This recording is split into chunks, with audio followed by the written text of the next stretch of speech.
नवनिर्माण की पहल।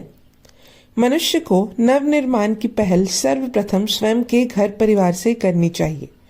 विद्वानों द्वारा कही गई इस उक्ति के मर्म को गहन विवेचन द्वारा सहजता से समझा जा सकता है।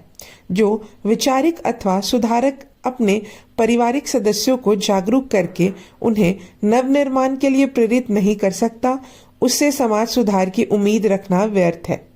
विचारों का प्रवाह घर के प्रांगण से होकर समाज के बीच पहुंचना चाहिए।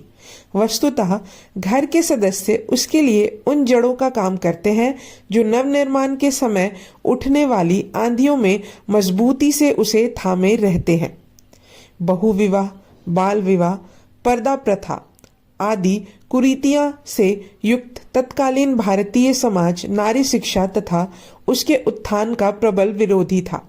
लोगों के मस्तिष्क में नारी की छवि दासी से अधिक नहीं थी। पिता के घर से लाकर उन्हें गाय की भांति ससुराल में बांध दिया जाता था। फिर वे तन मन से पति और उसके परिवार की सेवा करते हुए जीवन गुजार देती थी। ना तो उनकी इच्छाओं का ध्यान रखा जाता था और ना ही समाज में उन्हें मान सम्मान प्राप्त था। यद्यपि समाज उनके जातियों एवं वर्गों में बटा हुआ था, तथापि नारी के संबंध में उनकी रूढ़िवादी विचार लगभग एक समान थी। ऐसी विषम परिस्थितियों में डॉक्टर अघोरनाथ ने हैदराबाद में महिला कॉलेज की स्थापना कर सराहनीय कार्य किया। इसमें वरदा सुंदरी भी उनके साथ थी। घर घर जाकर वे लड़कियों को शिक्षा दिलवाने के लिए महिलाओं को प्रेरित करती थी। उनके प्रयत्नों के कारण कुछ ही दिनों में कॉलेज में लड़कियां पढ़ने आने लगी। अघोरनाथ ऐसे व्यक्तियों में से नहीं थे जो स्वयं या अपने परिवार को एक ओर रखकर समाज सुधार की बात करते थे, बल्कि वे किसी भी नव विचार को सर्वप्रथम स्वयं पर लागू करना चाहते थे। वे अक्सर कहा करते थे, सुधार की जो लहर मेरे घर से आरंभ होगी उसे मैं बड़ी सहजता से समाज की ओर प्रवाहित कर सकता हूँ।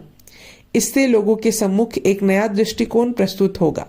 इसमें संदेह नहीं है कि वे मेरे सुधारवादी कार्यों की आलोचना करेंगे, लेकिन यह भी सत्य है कि इसके लिए उन्हें एक बार इसका चिंतन मनन जरूर करना पड़ेगा। इससे ही परिवर्तन का दौर आरंभ होगा। शिक्षा का आरंभ। सरोजनी की कुछ बड़ी होने पर अघोरनाथ ने उसकी शिक्षा की व्यवस्था कर दी। वे स्वयं उसे पढ़ाते थे। वरदा सुंदरी का भी उन्हें भरपूर सहयोग मिला। जिस दिन उन्हें समय नहीं मिलता उस दिन वे ही नन्ही सरोजनी को अध्ययन करवाती थी। अघोरनाथ की इच्छा थी कि शिक्षा के क्षेत्र में उनकी पुत्री इतनी सशक्त बने कि भारतीय नारी उसकी प्रेरणा लेकर स्वयं के उत्थान के लिए प्रयत्नशील हो। इसलिए भारतीय भाषाओं के साथ साथ उन्होंने अंग्रेजी एवं फ्रेंच भाषाएं पढ़ने के लिए भी अध्यापिकाएं नियुक्त कर ली। इस प्रकार सरोजनी की प्रारंभिक शिक्षा माता पिता की देखरेख में हुई। शिक्षा के संदर्भ में अघोरनाथ का कथन था, यदि मेरे बच्चे अपनी बुद्धि के बल पर जीवित नहीं रह सकते तो उनका जीवित रहना व्यर्थ है। कक्षा में प्रथम आने की अपेक्षा वे बौद्धिक ज्ञान को अधिक महत्व देते थे। वे सरोजनी से अक्सर कहा करते थे, शिक्षा मनुष्य की बुद्धि को विकसित कर उसके सुविचारों को एक सुदृढ़ आधार प्रदान करती है। ज्ञान केवल प्राप्ति के लिए सीमित नहीं होनी चाहिए, बल्कि गहराई से इसे आत्मसात करना अधिक आवश्यक है। एक दिन की सजा। अघोरनाथ चाहते थे कि सरोजनी पढ़ लिखकर भारत की प्रथम महिला गणितज्ञ अथवा वैज्ञानिक बने। इसके लिए अंग्रेजी का ज्ञान जरूरी था। अतः उन्होंने एक अंग्रेज अध्यापिका नियुक्त की। वे स्वयं भी उसे अंग्रेजी में बात करने के लिए प्रोत्साहित करते थे, परंतु सरोजनी को यह विषय बहुत उबाऊ लगता था, इसलिए वह अंग्रेजी बोलने से बचती थी। लाडली होने के कारण पिता की बात अनसुनी कर देना उसे खूब आता था। लेकिन एक बार अंग्रेजी में पूछे गए एक प्रश्न का हिंदी में उत्तर सुनकर अघोरनाथ को गुस्सा आ गया और उन्होंने उसे पूरे दिन के लिए एक कमरे में बंद कर दिया। एक दिन की सजा ने सरोजनी का जीवन पूरी तरह बदल दिया।